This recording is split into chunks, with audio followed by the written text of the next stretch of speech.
Journal de 20h, bonsoir. Affrontement violent entre forces de l'ordre et criminels en fuite.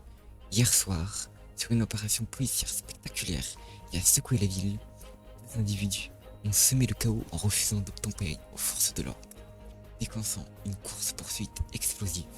Refus d'obtempérer, destruction de biens publics, prise d'otage du capitaine, utilisation d'armes à feu et port illégal d'armes. Les faits sont lourds, masqués et lourdement armés. Les malfaiteurs ont tenu tête aux policiers avant d'être neutralisés. Tous les détails, témoignages et analyses juste après ce générique. En fait, il y a deux individus de voyous de cette ville qui ont pris un otage. Donc un otage des forces de l'ordre pendant un contrôle qui s'est mal passé. Donc on a dû user de la force, comme vous pouvez le voir, car les otages étaient dangereux et menaçaient nos agents, sachant qu'on était beaucoup d'agents. Donc nous avons fait usage de la force malheureusement.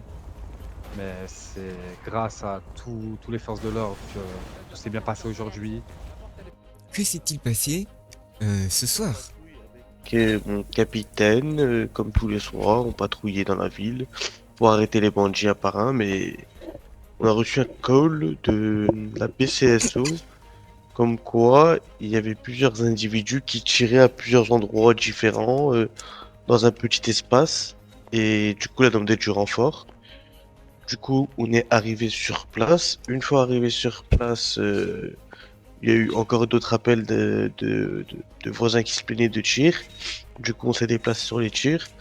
En allant, nous avons vu un véhicule doubler pas mal d'autres véhicules.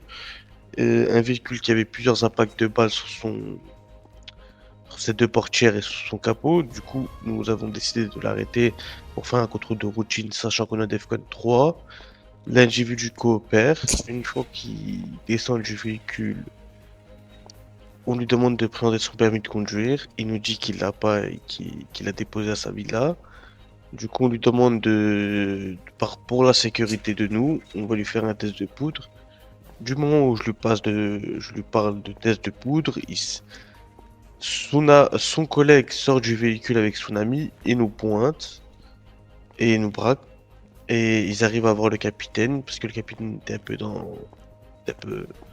sans défense. Il a pas sorti son arme et il était un peu sous le choc.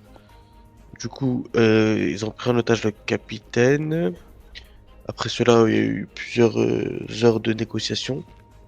Après plusieurs heures de négociation, on a trouvé un terrain d'entente.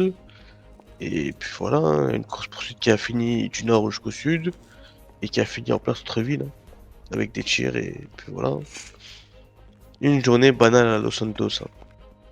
Alors, pouvez-vous nous dire ce qui s'est passé exactement de votre point de vue pour cette opération? Bien sûr. Alors ce qui s'est passé, c'est que nos membres du BCSO nous ont appelé en renfort pour donc des tirs qui étaient incessants. Donc avec notre député chief, nous avons décidé de leur prêter main forte. Donc nous sommes allés en renfort. Arrivé là-bas, nous avons vu donc un véhicule suspect partir des lieux assez vite. Donc mon commandant et notre shérif bien-aimé de la BCSO, et moi-même avons donc décidé de procéder à un petit contrôle. Donc nous avons contrôlé l'individu. L'individu, dès qu'il a senti le contrôle lui dépasser, donc quand il s'agissait de nous présenter tous les papiers, etc., a décidé de sortir une arme et de nous braquer malheureusement. Malheureusement, c'est vrai que j'ai été pris en otage, qui était très, très difficile, mais nous avons l'habitude, en tant qu'agent du LSPD. Nous savons garder notre calme et notre sang-froid à toute épreuve. Donc nous avons gardé notre calme et grâce à mon capitaine, grâce à mon commandant, pardon, à mon shérif, à mon député chief, nous avons réussi à mener une négociation qui pouvait se jouer de ma vie. J'aurais pu laisser ma vie grâce à ça. Heureusement qu'ils étaient là. Donc les négociations se sont très bien passées. L'individu a demandé une certaine somme d'argent et une certaine fuite que je ne pourrais pas vous dévoiler, classée secret pour l'instant. Donc nous avons procédé à cette course-poursuite pour essayer de directement l'arrêter, essayer de neutraliser le plus vite possible ces individus qui étaient très, très agressifs, sur une conduite très agressive qui menaçait la vie de nos concitoyens, qui menaçait la vie de nos agents.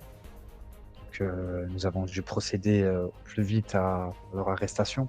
Heureusement pour nous, ce n'étaient pas des pilotes très confirmés.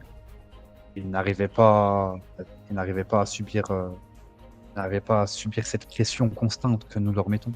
Donc, grâce à cette pression donc de mon chief qui nous a rejoint, grâce à lui, je le remercie énormément. Nous avons rejoint pendant cette poursuite, nous avons pu mettre un terme à tout cet tintamarre, si vous voyez ce que je veux dire. Nous avons pu procéder à une arrestation, certes musclée, mais efficace. Et grâce à cette intervention, tout le monde s'en est sorti en vie, sans le moindre dégât. C'est ce qu'il faut retenir. Le verdict est tombé quelques heures plus tard. Et les 2 criminels ont pris 4 ans de prison ferme et une amende de 500 000 $. Si vous avez des informations ou autres, n'hésitez pas à nous contacter. C'était Bob Bonnet, merci et à demain pour le journal de 20h.